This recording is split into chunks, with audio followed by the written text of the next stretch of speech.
சட்டை பையை தானே கிழித்து கொண்டு செய்தியாளர்களுக்கு பேட்டியளித்த ஸ்டாலினின் நாடகம் அம்பலமாகியுள்ளது. சட்டப்பேரவையில் வரலாறு காணாத வன்முறையில் ஈடுபட்ட திமுகவினரை ஒத்துழைப்பு வழங்குமாறு சபாநாயகர் பலமுறை எச்சரித்தும் அவர்கள் கேட்காததால் பேரவை விதிக்கு உட்பட்டு திமுகவினரை வெளியேற்ற பேரவை காவலர்களுக்கு உத்தரவிட்டார்.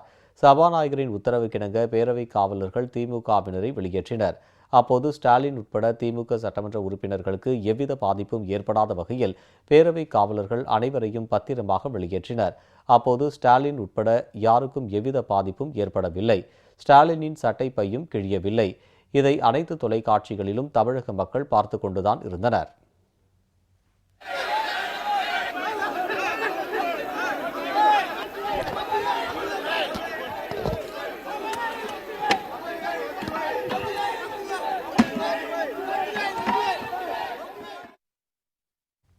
ஆனால் ஸ்டாலின் சட்டமன்ற வளாகத்திற்குள்ளிருந்து வெளியே வரும்பொழுது அவரது சட்டை கிழிந்திருந்தது.